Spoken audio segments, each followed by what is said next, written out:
예, 오늘은 잠언 20장,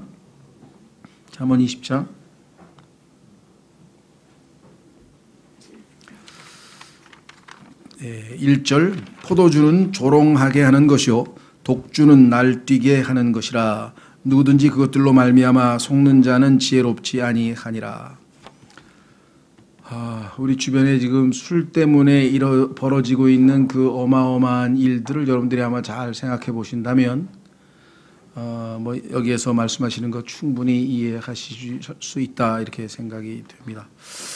성경에서는 창세기 처음에 노아가 포도주를 마시고 큰 참 벌거벗고 그로 말미암아 아들이 그 중에 한 아들이 죄를 짓고 이러한 모든 것을 통해서 아주 얼마만큼 그 향후 이 술이 가져올 폐해에 대해서 상징적인 사건이 이미 있었고요. 그 이후에도 이 술과 관련지어서 성경에서는 엄청나게 다양한 이야기들이 계속해서 많이 나와 있습니다. 그래서 좀 더 자세하게 한번 술과 성경에 관해서 좀 체계적으로 한번 공부하실 분들은 저희 교회에서 나온 소책자가, 제목 자체가 술과 성경과 술이라고 하는 소책자가 있습니다. 그래서 술에 관한 모든 것들이 여기 나와 있는데, 뭐 여기 계신 분들이 직접적으로 해당되지는 않지만 혹시 여러분 주변에 술 때문에 문제되는 사람들이 계신가? 그리스도인들 중에서도 이 뭐 술 문제로 저기 하는 분들이 없는 건 아니에요. 그러나 비교적 적죠. 자, 그래서 일단 술과 성경에 대해서는 몇 가지만 좀 살펴보고 넘어가려고 합니다. 자세한 거는 말씀드린 것처럼 술과 성경이라는 책을 좀 살펴보셨으면 좋겠는데요. 포도주는 조롱하게 하는 것이다. 술 먹으면 뭐 괜히 안 해도 될 말을 하고 뭐 허풍도 떨고 하여간 쓸데없는 말들을 많이 한다. 그리고 괜히 나서서 자기가 영웅인 것처럼 하면서 뭐 특히 이 조롱을 잘하죠. 누구를? 여기서 나와 있는 이 조롱한다는 얘기는 특히 신성모독 같은 것, 종교를 비방한다든가 뭐 이런 경우가 종종 있습니다. 그 다음에 독주, 이게 센 술은 또 사람을 거의 뭐 날뛰게 만들죠. 그래서 뭐 폭력 행사를 포함해서 뭐 말도 못한 일들이 벌어지고요. 전 세계에서 지금 술로 말미암아 벌어지고 있는 그 폐해라든가 그 다음에 또 피해 사항이라든가 또 일어나는 여러 가지 그 증상들 또 현상들이라든가 이런 것들을 한번 총 종합하면 뭐 아마 가장 큰 인간에게 지금 현재로서는 가장 큰 피해를 또는 이 잘못을 저지르게 하는 게 바로 이 술이 아닌가 싶습니다. 자, 그래서 술과 관련지어서는 성경에 특히 잠언에 보면은 뭐 곳곳에 많이 있어요. 그래서 아까 말씀드린 것처럼 좀 잘 찾아보시되 몇 가지만 좀 짚고 넘어가려고 합니다. 우선 신약 성경에서 한 가지만 짚고 넘어가려고 합니다. 에베소서 5장에 보시면 에베소서 5장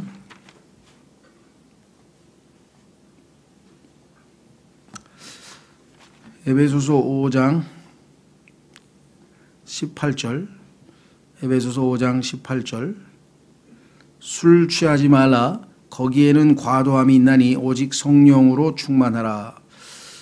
우리말 문장에 보면은 술 취하지 말라 거기에는 과도함이 있나니, 그럼 거기가 뭘 얘기하는 거냐? 애매모호하죠. 그래서 대부분은 취한 것으로 생각을 해요. 그래서 술 취한 것이 이미 과도한 거니까 그렇죠. 근데 아니에요. 그게 아니고 여기에서 거기라고 하는 이 대명사는 뭘 받느냐면은 술이에요. 술. 그러니까 어떤 분은 킹제임스 또 다른 어떤 분은 번역하기를 술 취하지 말라 술에는 과도함이 있나니, 이래서 이거를 애매모호하게 하면은 해석이 잘못될 수 있으니까 그래서 정확하게 영어 성경으로 영어에는 대명사로 써 있지만 우리말로는 술이라고, 그래서 술에는 지나침이 있다, 과도함이 있다. 술 먹으면 평소 때 자신이 하던 행동보다는 과도한 행동을 하죠. 그렇죠. 뭐 심지어는 점잖은 분도 평소 때는 절대 안 하는 일을 하죠. 막 옷을 벗거나 아니면 저쪽에 가서 뭐 사람들 다 보는데 전봇대에서 막 소변을 보거나 뭐 저렇게 점잖은 분이 왜 저래? 과도한 행동을 한다 이 말이에요. 그래서 술 자체가 가져오는 폐해가 엄청난 거죠. 그래서 한 구절만 딱 읽고 술에 대한 얘기를 길게 하지는 않겠습니다. 다만 성경에서 술과 성령 충만을 대조했다고 하는 것은 상당히 우리의 의미 깊죠. 술을 취하면 때로는 과도한 행동을 하는데 성령으로 충만할 때에도 그 사람의 평소 때의 모습과는 다른, 그렇죠, 하나님의 권능이 임해서 성령으로 충만한 모습으로 담대하게 복음을 전한다든가 또 담대하게 죄를 지적한다든가 이런 경우도 얼마든지 나타날 수 있습니다. 우선 성경에서 제일 술에 대해서 아주 길게 이야기하고 있는 구절만 한번 읽어보겠습니다. 자, 잠언 23장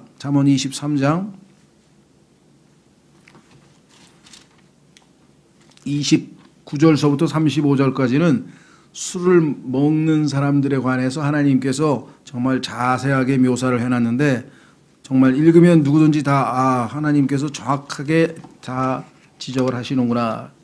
이 외에도 많습니다만은 우선 29절 재난이 누구에게 있느냐. 술 먹는 사람에게 있단 말이죠. 재난이 누구에게 있느냐, 슬픔이 누구에게 있느냐, 다툼이 누구에게 있느냐, 제잘거림이 누구에게 있느냐, 까닭 없는 상처가 누구에게 있느냐, 붉은 눈이 누구에게 있느냐. 이 질문은 답은 30절에 나와 있죠. 이런 모든 재난, 슬픔, 다툼, 제잘거림, 까닭 없는 상처, 붉은 눈 이외에도 부작용이 뭐 상상을 초월하게 많죠. 오랫동안 포도주에 머무는 자들에게 있고, 그러니까 술을 많이 먹어서 취한 사람들에게 이런 일들이 벌어진다. 섞은 포도주를 구하러 다니는 자들에게 있느니라. 요즘에는 막 섞어 먹죠, 술을 또. 포도주에 뭘 타서 다른 거를 막 섞어서. 31절 너는 포도주가 붉거나 잔에서 제 빛깔을 내거나 스스로 똑바로 움직일 때 그것을 바라보지 말라. 와인 잔에다 와인을 따라서 이렇게 높이 들면 벌써 그게 우리에게는 매력적으로 보이죠.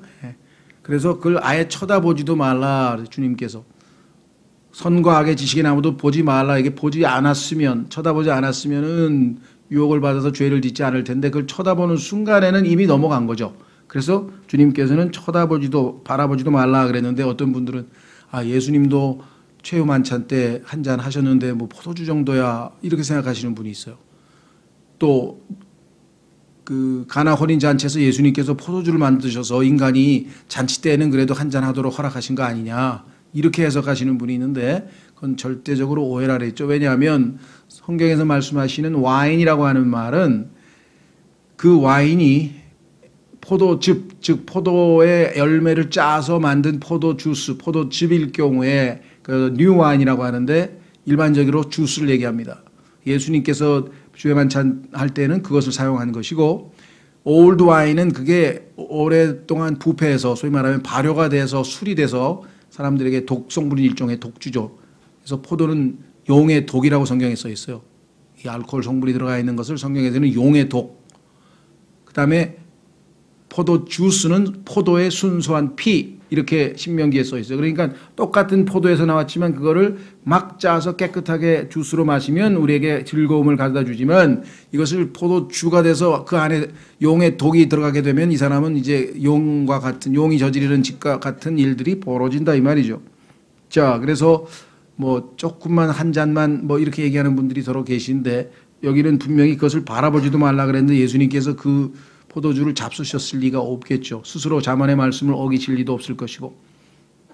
그러면 왜 포도주라고 했냐? 이건 잘못 번역을 한 거죠. 그래서 어떤 분이 그래요. 자기 아들이 예수님께서 인간들 혼인잔치에 가셔서 이 물을 포도주로 만드는 기적도 베풀어 주시고 그랬는데 아버지는 뭐 그 포도주 한 잔 가지고 뭐라 그러냐. 그러니까 그 장로신데 그분이 자기 아들한테 답을 못 했대요. 그러네. 그 예수님도 그러면 혼인잔치 때는 그냥 술을 먹으라고 포도주까지 만들어 주셨으니까 먹으라 그랬나 보네. 그리고 예수님도 마지막 최후의 만찬 때 빵과 포도주를 잡수신 것으로 되어 있는데 그게 말씀한 것처럼 뉴 와인과 올드 와인을 구분하지 못한 잘못된. 근데 문제는 와인이라고 하는 것은 포도에서 나오는 액체예요. 그런데 그게 주스도 있고 술도 있다는 걸 구분 못해서 나오는 일이겠죠. 자, 그래서 여기서는 지금 분명하게 바라보지도 말라고 했고 32절 마침내 그것이 뱀같이 물고 독사같이 쏘나니 그 폐해가 있죠. 내 눈은 낯선 여자들을 바라볼 것이요. 술 먹으면 술과 여자는 붙어 다니죠. 하나님께서 술 먹으면 이런 일들이 벌어져요. 낯선 여자들. 그 다음에 바라볼 것이요. 내 마음은 비뚤어진 일들을 말하려다. 그렇습니다. 참으로 너는 바다 한가운데 누운 자 같으며 취해서 마취가 되죠. 몸이 비틀비틀 돛대 꼭대기에 누운 자 같으리니. 그렇습니다. 배를 타면 배가 출렁이는 물결에 이리저리 흔들리는 것처럼 정신이 오락가락하면서 지금 몸을 가누지 못하는 마취 상태. 내가 말하기를 그들이 나를 쳐도 나는 아프지 아니하였고 그들이 나를 때려도 내가 그것을 느끼지 못하였도다. 왜냐하면 술은 마취, 특히 독주는 우리를 마취시키죠. 그래서 서부 영화에 보면 총을 맞은 사람에게 위스키를 마시게 하고 칼로 그 총알을 빼내잖아요. 왜냐하면 방법이 없으니까 당시에 마취시킬 수 있는 방법은 술을 먹이는 거죠. 그래서 술을 먹여서 그 총알을 빼내는 것을 여러분들이 보셨을 것이고 우리도 예전에 보면 화살촉 뽑을 때 술을 먹여서 취하게 해서 마취를 시킨다는 거죠. 그래서 마취가 됐기 때문에 싸움을 해도 아픈 줄 몰라요. 더더군다나 중독성이 있기 때문에 나는 내가 어느 때나 깰까 내가 또 여전히 그것을 구하리라 하리라. 그래서 이것을 우리나라에서는 그냥 해장술이라 그래요. 아침에 일어나서 또 한 잔 해야 되는 게 이게. 왜냐하면 몸에서 혈액에 이미 알코올 성분이 있어서 또 그것을 요구하기 때문에 그러는 것이죠. 그래서 술과 관련돼서는 성경에서 이렇게 명확하게 잘 했기 때문에 절대로 술을 오래 먹으면 재난, 슬픔, 다툼, 제잘거림, 까닭 없는 상처, 붉은 눈이라고 하는 현상이 일어날 것을 명확하게 얘기를 했습니다. 자, 그래서 말씀드린 것처럼 술에 대해서 더 자세히 공부하고 싶으신 분은 소책자를 참조하시고요. 두 번째, 왕의 두려움은 사자의 뿔부짖음 같으니 누구든지 그의 분노를 일으키는 자는 자기 혼을 대적하여 죄를 짓느니라. 성경에서 1차적으로 왕은 세상에 있는 왕이겠죠. 네. 그래서 어떤 왕이든 왕이 진노하게 되면 뭐 얼마나 무섭겠습니까? 두려운 심판이 임하죠. 그래서 자기 혼을 대적하여 죄를 짓느니라. 다만 여기서 이제 혼을 대적한다고 했을 때에는 우리가 궁극적으로 혼이 지옥으로 던져지는 것을 염두에 둔다면 여기에서의 왕은 당연히 예수 그리스도가 되겠죠. 따라서 우리는 예표적으로 여기에서 왕은 만왕의 왕이신 예수 그리스도로 우리가 말씀을 정하고 그 두려움이 사자의 울부짖음 같다. 계시록 5장 5절에 예수 그리스도께서는 초림 때에는 어린 양으로 오셨으나 재림 때에는 유다 지파의 사자로서 아주 이 울부짖으시는 그러한 사자의 모습으로 오실 것을 성경에서 곳곳에서 말씀을 하고 있다라고 성경에 얘기했죠. 자, 한 구절 찾아보겠습니다. 하나님의 분노에 대해서 나훔, 구약성경 나훔 1장, 구약성경 나훔 1장에 보시면 하나님의 진노, 하나님의 분노에 대해서 언급되어 있습니다. 자, 미가 다음에 하박국 전에 끝에서 네 번째 책, 구약성경 나훔이라는 책이 있죠. 나훔이라고 하는 책에 보면은 이렇게 되어 있습니다. 1장 2절에 하나님은 질투하는 분이시며 주께서는 원수 갚는 분이시니라. 주께서는 보복하며 경노하는 분이시니 주께서는 자신의 대적들에게 보복하시고 자신의 원수들을 위해 진노를 간직하시는도다. 6절 누가 능히 그분의 경노 앞에 서리요. 사자처럼 용맹스럽게 하시는 거죠. 누가 능히 그분의 맹렬한 분노 가운데 거하리요. 그분의 경노가 불같이 쏟아졌고 그분으로 말미암아 바위들이 무너져 내렸도다. 반면에 7절에 주께서는 선하시고 고난의 날에 강한 요새가 되시나니 그분은 자신을 신뢰하는 자들을 아시느니라. 원수와 신뢰하는 자를 대하시는 방법이 당연히 다르신 분이시다.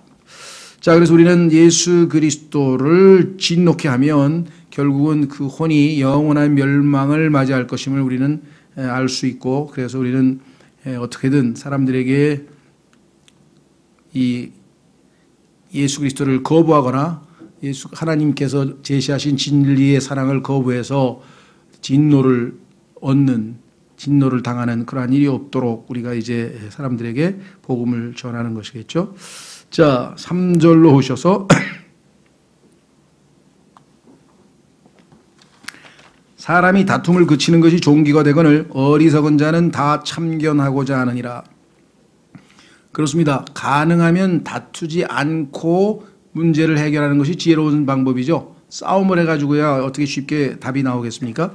자, 그래서 지난번에 우리가 한번 확인해 보겠습니다. 17장 14절에도 나와 있어요. 우리가 공부했던 17장 14절에 보면 일단 싸움이 벌어지면 그건 이제 엎질러진 물이에요. 그래서 물이 엎질러지지 않도록 하는 게 중요하다. 17장 4절, 14절. 다툼의 시작은 사람이 물을 엎지르는 것과 같으니 그러므로 싸움에 말려들기 전에 그것을 그칠지니라. 그랬습니다. 그래서 오늘 말씀하시는 것도 사람이 다툼을 그치는 것이 존귀가 되거늘 그 사람 지혜롭다. 다투지 않고 문제 해결을 하는 것이죠. 그래서 보통 운동도요. 태권도나 무슨 이런 운동도 1, 2단짜리들이 깝죽깝죽 까불지 고수가 된 사람들은 안 싸워요. 고수가 되는 사람은 그냥 피하죠. 싸움을 할 이유가 없는 거죠. 아주 피할 수 없는 경우에만 예외적으로 자기의 어떤 무도를 발휘하지 그렇지 않은 경우. 자, 그래서 여기에 보면은 우리가 지혜롭게 다툼을 그치는 것, 어리석은 자는 다 참견하느니라. 모든 것에 끼어들고 자기가 옳다고 주장하게 되면 결국은 그것은 지혜롭지 못하다, 존귀하지 못하다 이렇게 분명하게 말씀을 했습니다. 그렇죠? 성경에 보니까 이 다툼에 있어서 제일 특징 중에 하나가 뭐냐면 신약에는 고린도전서 3장에 보니까 영적으로 아기들, 즉 성장하지 못한 사람들의 특징이 뭐냐면 다툼. 너희 가운데 다툼이 있으니 너희가 아기들이 아니고 무엇이냐. 성도들 간에도 다툼을 피하는 사람은 영적으로 성숙한 사람이고 다투는 사람은 성경에 보니까 어린 아기들이라 그랬어요. 그래서 감독, 교회의 장로의 자격 요건 중에 하나가 다투지 않는 사람이에요. 교회에서 리더가 되는 감독의 자격 요건 중에 하나가 다투지 않는 사람이고, 그리고 주의 종은 온유하게 다투지 말아야 한다라고 디모데후서에 또 써 있어요. 그러니까 이 다툼이라고 하는 것은 영적인 성숙의 반대 개념이죠. 성경에서. 그래서 유명한 속담이라고 할까요? 논쟁에서 이기는 최상의 방법은 논쟁을 피하는 것이다. 논쟁에서 이기는 최상의 방법은 논쟁을 피하는 것이다. 싸움에서 이겨봐야 소용없는 것이겠죠. 자, 그래서 잠언 10장 12절에도 마음은 다툼들을 일으키되 미움은 다툼들을 일으키되 사랑은 모든 죄를 덮느니라. 사랑은 모든 죄를 덮느니라. 자, 그래서 우리는 4절로 가겠습니다. 4절. 게으른 자는 춥다고 밭을 갈지 아니하리니 그러므로 그가 수확때에 구걸할지라도 아무것도 얻지 못하리라. 게으름에 대해서 벌써 지금 몇 번째로 하는지 모르겠습니다. 심지어는 바깥에 사자가 있다고 그래서 무서워서 못 나간다고 핑계대고 일 안 하는 사람도 있고요. 또 손을 자기 품속에다 딱 끼고 지금 먹을 게 있는데도 손을 내밀어서 그걸 집어먹지도 않으려고 하는 게으른 사람도 있다 그랬고요. 그다음에 개미에게서 배우라고도 했고요. 하여간 이 게으름과 관련지어서 성경에서 얼마만큼 강조하고 있는지 우리가 성경 구절이 어마어마하게 많습니다. 그렇죠. 자, 그래서 이번 게으른 자는 20장에 나오는 사람은 춥다고, 밖에 추워서 일 못하겠다고 해서 안 나가는 사람, 우리 보면 그냥 꼼짝 안 하고 입을 뒤집어 쓰고 약간 춥다고 안 나가는 사람들도 우리 주변에도 보면 있죠. 자, 그래서 게으른 자는 춥다고 밭을 갈지 아니하리니 문제는 뭐냐? 수확 때에 구걸할지라도 아무것도 얻지 못하리라. 심은 대로 거두는 거야. 아무것도 안 심었으니 아무것도 못 걷는 셈이 되겠죠. 이것은 모든 분야에 있어서의 보편적인 진리입니다. 그렇죠. 뭔가 노력하고 애쓰고 수고하고 그게 없는 상황에서 저절로 뭐가 생겨날 리는 없을 거란 말이죠. 그런 의미에서 이 게으름은 정말 우리가 척결해야 되고 정복해야 될 대적이다. 그래서 로마서 12장 11절로 신약에서도 한번 가보겠습니다. 로마서 12장 11절로 가시면 그리스도인들의 실제적인 삶을 다루고 있는 장이 로마서 12장이에요. 여러분 잘 아신 것처럼 로마서 1장서부터 11장까지는 교리적인 설명을 했고 12장에 가서 우리의 실천적인 덕목을 말씀하고 있는데 그 실천적인 덕목에 있어서의 1절서부터 이제 헌신에 대해서 이야기하고 있고 그 다음에 거룩한 삶에 대해서 얘기하고 은사에 대해서 얘기하고 쭉 나가면서 우리의 삶에 있어서의 기본 원칙들, 신앙생활에 있어서 기본 원칙들을 열거하고 있는 중에 그 중에 보면 11절에 이런 말씀이 나옵니다. 일을 게을리하지 말고 영이 뜨거운 가운데 주를 섬기며, 일을 게을리하지 말고 자신의 개인적인 책무 회사, 자기의 어떤 직장에서의 일, 가정에서의 일 모든 포함해서 모든 일에 있어서의 게으르지 말라라는 말씀을 분명하게 성경에 말씀을 했죠. 예. 또 한 구절 더 디모데전서 4장 8절. 디모데전서 4장 8절.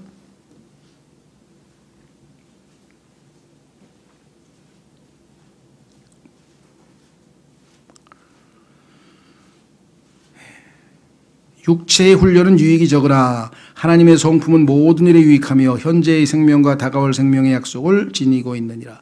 육체의 훈련은 유익이 적지만 영적인 훈련, 영적으로 열심을 내는 것은 하나님께서 주시는 약속이 주어져 있다라고 분명하게 말씀을 했습니다. 자, 다시 우리는 잠언 20장으로 돌아가서 그 다음 구절로 가보겠습니다.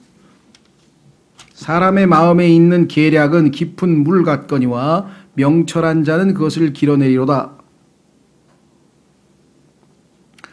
여기에 번역되어 있는 이 계략이라고 하는 단어는 카운슬이라고 되어 있는데요. 이 단어가 우리 성경에는 계략, 계획, 그 다음에 조언, 뭐 하여간 지금 제가 본 것만 해도 여러 가지 단어로 번역이 되어 있어요. 그러니까 왜냐하면 문맥에 따라서 적절하게 이제 나름 고심 끝에 번역을 했는데 하나님이 모든 계획을 가르친다고 했을 때 사도행전에서는 뭐 수긍이 가요. 왜냐하면 영원전부터 영원 끝까지 하나님의 모든 계획들을 포함해서 다 가르친다. 또 우리가 이 상담자 했을 때 예수님께서 카운슬러, 놀라운 상담자시라고 했던 계시록 9장 6절에 있어서의 그 상담이라고 번역한 것도 좀 충분히 납득이 됩니다. 옛날 성경에는 그걸 모사라고 했는데 모사꾼, 좀 의미가 좀 그렇죠. 근데 여기서 보면 계략이라 그러면 우리가 볼 때는 좀 이 자체가 좀 그렇게 썩 좋은 쪽으로 들리지는 않죠. 계략이라고 했을 때. 그래서 여기서의 계략은 제 생각에는 뭐 틀린 말은 아니고요. 사람의 속에 있는 것이 계략일 수도 있고 계획일 수도 있고 하여간 그런데 조금 중립적으로 계획이라고 좀 하면 어떨까. 그러니까 사람 속에 있는 마음이에요. 10길 물속은 알아도 한 길 물속은 아니죠. 사람 마음속은 못 들여다본다. 그러니까 사람 마음속에 있는 무슨 생각을 하는지 알 수가 있나요? 그렇죠. 심지어는 사람은 겉으로는 지금 굉장히 속으로는 굉장히 슬픈데 겉으로는 웃을 수 있는 것이 인간이라 이 말이죠. 그렇죠. 자기는 지금 속에는 굉장히 괴로운데 바깥으로는 지금 웃고 있는 수 있는 존재가 인간인데 어떻게 사람의 속마음을 알 수가 있겠느냐 그 말이죠. 그렇죠. 또 반대로 될 수 있죠. 비통한 채 하고 있는데 속으로는 막 기뻐가지고 고소하고 있는 그런 경우도 있을 거란 말이에요. 그러니까 사람 속마음을 인간은 알 수가 없단 말이죠. 그래서 사람의 마음에 있는 계략은 깊은 물 같다. 그 얘기는 결국은 모른다. 그렇죠. 그런데 명철한 자는 그것을 길어내리로다. 이것은 하나님께서 도와주셔서 왜 성경에 보니까 하나님은 인간의 마음속에 있는 모든 것을 다 알고 계시기 때문에 그렇습니다. 그렇죠? 예. 그래서 성경에 보니까 하나님께서 인간의 마음을 예를 들면 예수님께서도 우물가의 여인에게 그 여인의 속마음 속에 있는 것들을 다 알아차리시고 이야기를 하니까 아주 정말 당황해하면서 결국은 예수 그리스도께서 그에게 복음을 전하실 수가 있으셨고요. 또 예수님께서는 사람들의 마음속에 무슨 생각을 하신지 다 아신다라는 표현이 복음에도 여러 번 나오죠. 자, 다 찾을 수는 없고요. 하나님께서 우리를 아시는 것 몇 구절만 찾아보겠습니다. 우선 구약에서 두 구절. 자, 역대상 28장 9절. 역대상 28장 9절에 보면은 하나님께서 모든 사람 속에 있는 것을 다 알고 계신다 그랬어요. 그러니까 하나님을 속일 생각은 하지 말아야죠. 하나님을 속일 수는 없는 것입니다. 당연히 역대상 28장 9절. 역대상 28장 9절. 다윗이 아들에게 이렇게 이야기를 합니다. 내 아들 솔로몬아, 너는 내 아버지의 하나님을 알고 완전한 마음과 자원하는 생각으로 그분을 섬길지어다. 여기도 굉장히 중요한 말이 나와 있죠. 예. 완전한 마음을 다해서, 그 다음에 또 뭐예요? 자원하는 마음, 기꺼이 자발적으로 willing mind라 하나님이 제일 기뻐하시는 것. 하나님께서 하겠느냐? 네 하고 자기의 의지를 보여드리는 것이죠. 그 유명한 리브가에게 따라가겠느냐 엘리에셀을 그랬더니 네 가겠습니다 하고 그 이삭을 만나러 가죠. 자, 그래서 하고자 하는 자원하는 생각으로 그분을 섬길지어다. 주께서 모든 마음을 살피시고 생각으로 상상하는 모든 것을 아시라니 내가 만일 그분을 찾으면 만날 것이로되 내가 만일 그분을 버리면 그분께서 너를 영원히 버리시리라. 자, 그 다음에 시편 44편 21절 시편 44편 21절에도 많은 구절이 있지만 그 중에서 또 한 구절만 또 살펴보겠습니다. 하나님께서 우리를 다 아신다. 시편 44편 21절 하나님께서 이 일을 찾아내지 못하시리요 그분은 마음의 은밀한 일들을 아시는도다. 하나님을 앞에 숨길 수 있는 것은 없죠. 여러분들 모세가 이스라엘 백성에게 찾아와서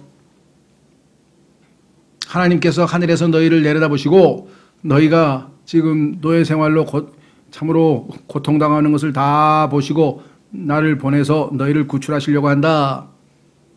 그때 이스라엘 백성들이 하나님께 경배를 했다고 성경에 있는데 왜 경배했을까요? 하나님께서 우리가 지금 고통당하고 있으니 우리의 고난을 다 보살펴 주시니까 감사하다. 뭐 그 문맥으로 보면 당연히 그겠죠. 그러나 조금 더 깊이 생각하면 뭡니까? 하나님께서 그들이 무슨 짓을 했는지 모든 걸 다 알고 계시니까 그분 앞에서는 엎드릴 수밖에 없는 거예요. 왜? 다 아시니까. 그들 앞에 그들이 지은 죄도 다 알고 계시겠죠. 그렇죠? 자, 그래서 우리는 로마서 8장 27절 하나님은 여러분과 저의 마음을 다 살피시고 계시는 분이십니다. 그래서 그분 앞에 정직하게 나아가서 죄를 구하고 용서받고 하나님의 도우심을 구하면 얼마든지 우리를 도우실 수 있는데 하나님께서 보시는 것은 정말 정직하게 순전한 마음으로 하나님 앞에 나온 건지 위선으로 나온 건지 그걸 하나님께서 다 알고 계시겠죠. 로마서 8장 27절 뭐라고 되어 있습니까? 마음을 살피시는 분께서 성령의 생각이 무엇인지 아시나니 이는 그분께서 하나님의 뜻대로 성도들을 위해 중보하시기 때문이라. 마음을 살피시는 분이시다라고 성경에 분명히 기록되어 있습니다. 그래서 히브리서에도 그분 앞에는 숨길 게 없어요. 모든 것이 다 드러나 있죠.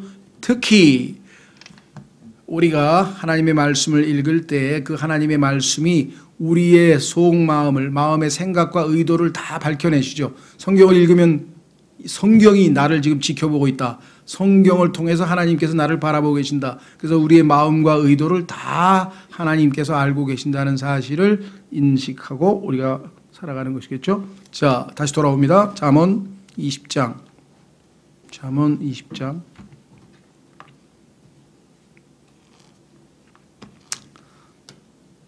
그래서 명철한 사람은 주님께 기도하고 그래서 상대방이 지금 무슨 생각을 하고 있는지 저 사람이 지금 어떻게 해를 끼치고자 하는 마음을 가지고 온 건지 내 편인지 아닌지 이런 걸 알 수가 없잖아요. 그래서 주님께 의탁해서 우리가 지혜롭게 처신해야 되겠죠. 자, 6절 대부분의 사람들이 저마다 자기의 선함을 외치려니와 누가 신실한 사람을 찾을 수 있으리요. 자, 대부분의 사람들이 그렇습니다.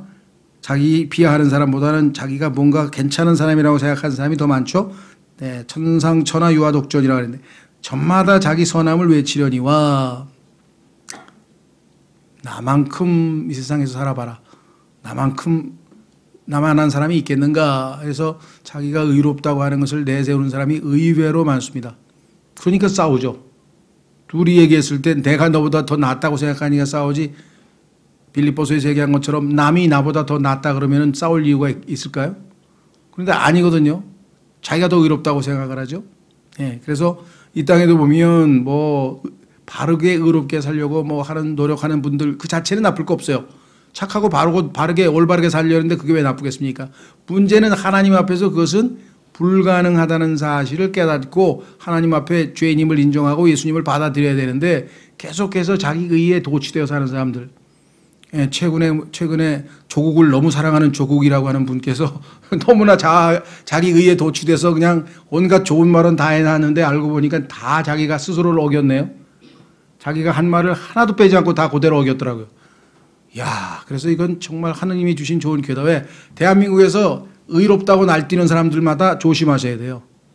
예, 과거에도 내가 말씀드렸죠. 청문회에서 김동주라고 하는 한 의원이 그냥 전두환과 하여간 뭐 그 청문회에서 막 사람을 그 죄를 지적하는데 뭐 후벼 파듯이 그냥 완전히 그냥 사람을 그 다 까집어 뒤집어 놔가지고 망신을 주고 그러더니 아이 2달 있다 보니까 자기가 뇌물 받아가지고 쇠고랑 차고 가더라니까요.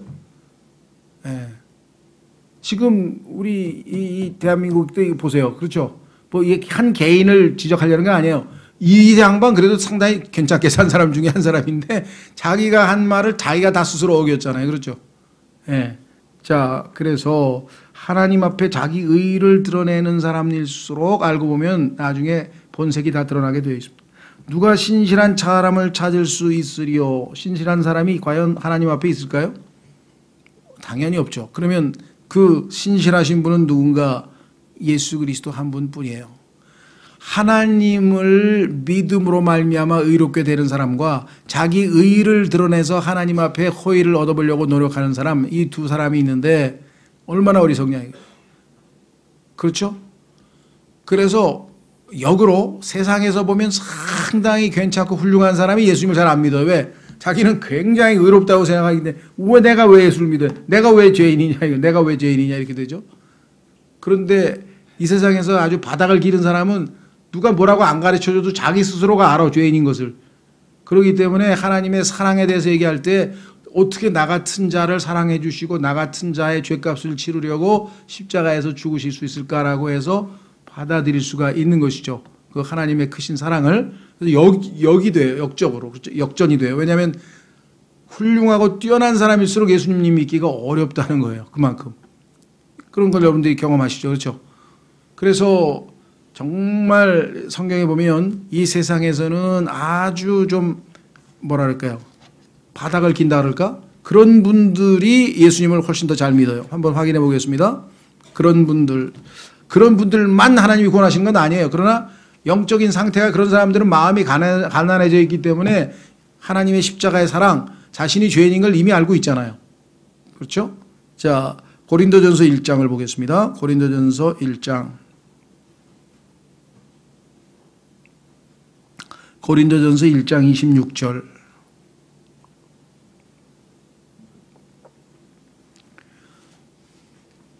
고린도전서 1장 26절. 형제들아 너희를 부르신 것을 너희가 보거니와 부르심을 받은 자로서 육체를 따라 지혜로운 자가 많지 아니하고. 예수님 믿는 사람 중에서 똑똑한 사람은 몇 명 안 돼요. 바울이라든가 몇 명 있긴 있는데 드물어요. 강한 자가 많지 아니하고 다 비실비실해. 그 다음에 고귀한 자가 많지 아니하고 집안 좋은 금수저도 별로 없어요. 그러나 하나님께서 지혜로운 자들을 당황하게 하려고 세상의 어리석은 것들을 택하시고. 똑똑하고 이런 사람들은요. 그래 너는 의지해. 나는 의지할 필요가 없어. 나는 혼자 다 알아서 할 수 있어. 이렇게 되죠. 그 다음에 하나님께서 강한 것들을 당황하게 하시려고 세상의 약한 것들을 택하시며 하나님께서 있는 것들을 쓸모없게 하려고 뭐 스펙도 있고 뭐도 있고 능력도 있고 집안도 있고 뭐 많이 있는 사람 예수님 안 믿으려고 그럽니다. 세상에 천한 것들과 멸시받는 것들을 택하시고 참으로 없는 것들을 택하셨으니 이 이유가 뭐예요? 육체를 자랑하지 말라 이거예요. 이것은 어떤 육체도 자신 앞에서 자랑하지 못하게 하려 하심이라. 자랑할 분은 예수님 한 분뿐이다. 그래서 성경에 보니까요. 이게 알면 얼마나 복된 일인가 보십시오. 야고보서 1장. 야고보서로 가보시면요. 하나님이 얼마나 공평하신 분인가. 여러분과 저는 이 사회에서 아주 탑, 예를 들면 뭐 가문으로 치든 뭐로 치든 하여간 최고의 그 뭐랄까 물질적으로 됐든 집안으로 됐든 뭐가 됐든 하여간 그 상류층 10% 안에 안 들어간 걸 다행으로 생각하세요. 상류층 10% 안에 들어간 사람 예수님 믿기가 엄청 어려워요. 낙타가 바늘기 빠지듯이 들어가는 게 어렵듯이. 자, 야고보서 보세요 뭐라고 했는가. 이렇게 써 있습니다.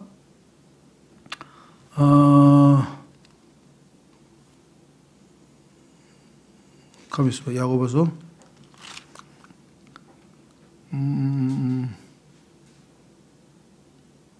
2장이네요. 2장 5절. 야고보서 2장 5절에 보시면 야고보서 2장 5절 내 사랑하는 자들아 귀를 기울이라. 하나님께서 이 세상의 가난한 자들을 택하사 믿음에 부요하게 하시고. 가난한 사람은 믿음을 많이 주셨어. 왜? 그래야 사니까. 그런데 보세요. 또 자신을 사랑하는 자들에게 약속하신 왕국의 상속자들로 삼지 아니하셨느냐.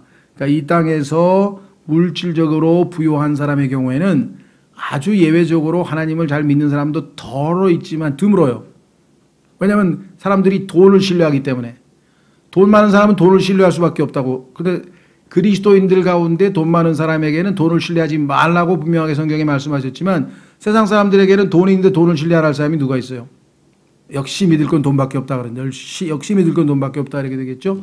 그러나 그리스도인들은 가난한 사람은 돈이 없으니까 하나님만 신뢰하는 믿음이 더 풍성해진다는 것이에요. 자, 그래서 다시 돌아옵니다. 하나님 앞에 의롭다 할 사람이 과연 있겠는가? 없습니다. 자, 그런데 신실한 사람? 당연히 없죠. 예수 그리스도 한 분만이 유일하게 신실한 분이기 때문에 그분을 우리가 믿는 것이겠죠. 자, 그래서 어디입니까? 7절. 의로운 자는 자기의 순전함 가운데 건나니 그의 자녀들이 그를 따라 복을 받느니라. 자, 의로운 자가 자기가 순전함 가운데 하나님 앞에 성실한 가운데 올바른 삶을 사는 것은 너무나 당연하죠. 네, 올바른 사람이니까 하나님 보시기에. 그래서 여기서 대표적인 사람이 성경의 욥입니다. 욥기 1장에 보면은 욥은 하나님 보시기에 의로운 사람 세 사람에 뽑혀 있죠. 구약 시대의 기준으로 예수 그리스도의 기준으로 보면 의인은 없나니 한 사람도 없다고 로마서에 써 있지만 구약적 기준으로 봤을 때 하나님께서 정하신 그래도 자기 의를 하나님이 인정해 주실 만한 사람은 누구냐? 욥과 다니엘과 그다음에 뭐예요? 아브라함인가요? 아브라함, 욥, 다니엘 이렇게 세 사람인데 그 욥에 대해서 뭐라고 되어 있냐면은 그의 성품이 순수하다 그랬어요. 여기 나와 있는 것처럼 순전함. 그래서 순전함 가운데 걸었던 그 욥이 그 후손들이 그의 자녀들이 그를 따라 복을 받느니라. 나중에 하나님께서 다시 그들에게 복을 주셨다는 사실. 그래서 욥기에 대해서 성경에 한 구절 찾아보겠습니다. 야고보서 5장 11절로 가시면 야고보서 5장 11절. 욥의 결말에 대해서 너희가 아느니라. 인내하며 살라고 했을 때 욥의 결말, 즉 마지막 때에 하나님께서 그들에게 후손들에게도 복을 주신 것에 대한 언급이 나오죠. 야고보서 5장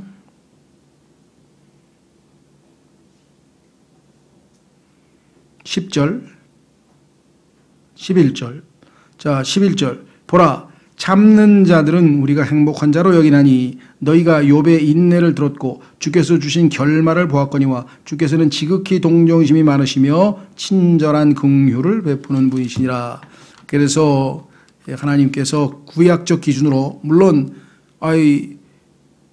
사무엘같이 훌륭하게 순전함 가운데 걸었는데 그의 자녀들이 정말 사무엘 같지 않고 형편없어서 이스라엘 백성들이 당신의 아들들은 왜 당신 같지 않습니까? 하고 리더로 못 뽑겠다고 이렇게 한 경우도 있고요. 또 엘리 제사장의 아들들도 그랬고요. 요즘 말로 세상에 자식 농사를 잘못 지은 영적인 분들이 없는 건 아니에요. 그러나 일반적인 원칙으로 의로운 가운데 순전함 가운데 걷는 분들은 하나님이 돌보신다. 그렇게 분명하게 약속을 했습니다. 이게 예외가 없다는 건 아닙니다. 자, 일반 원칙 다시 한번 또 확인해 보겠습니다. 37장 시편 37편 37편에 보면 하나님은 분명하게 이렇게 약속하셨어요. 시편 37편 25절 26절. 시편 37편 25절 26절에 내가 젊은 시절을 보내고 이제는 늙었으되 지금까지 의로운 자가 버려지거나 그의 씨가 빵을 구걸하는 것을 보지 못하였도다. 그가 항상 긍휼을 베풀고 꾸어주니 그의 씨가 복을 받는도다. 악에서 떠나고 선을 행하라. 또 영원토록 거하라. 주께서 판단의 공의를 사랑하시고 자신의 성도들을 버리지 아니하시나니 그들을 영원히 보존하되 사악한 자의 씨는 끊어지리로다. 그래서 분명하게 의로운 삶에 대해서 하나님께서 보상하신다는 기본 원칙은 분명하다라고 하는 것을 확실하게 말씀을 드릴 수가 있습니다. 자, 다시 이제 잠언 마무리 짓겠습니다. 잠언 20장, 잠언 20장 우리가 7절까지 봤죠? 예. 그 8절, 9절이 연결되어 있어서 다음 시간에 해야 될 것 같으네요. 예. 심판의 왕자 앉은 왕은 자기 눈으로 모든 악을 흩어지게 하느니라. 누가 이르기를 내 마음을 깨끗하게 하였으니 내가 죄에서 떠나 순결하다 할 수 있겠느냐. 좀 복음과 관련된 내용이고 우리 다음 시간에 좀 자세하게 하고요. 오늘은 7절까지만 하겠습니다. 7절까지 시간에 오늘 주신 말씀을 통해서 이 지혜의 말씀이 단지 우리에게 그저 한두 번 듣는 그런 이 격언이나 어떤 그런 정도가 아니라 우리의 마음에 깊이 새겨지고 우리가 또 이것을 묵상하고 그래서 이 말씀들이 나의 삶에서 온전히 소화되어져서 의롭고 지혜로운 삶으로 하나님을 영화롭게 할 수 있도록 열매 맺는 삶이 이루어지도록 기도하겠습니다.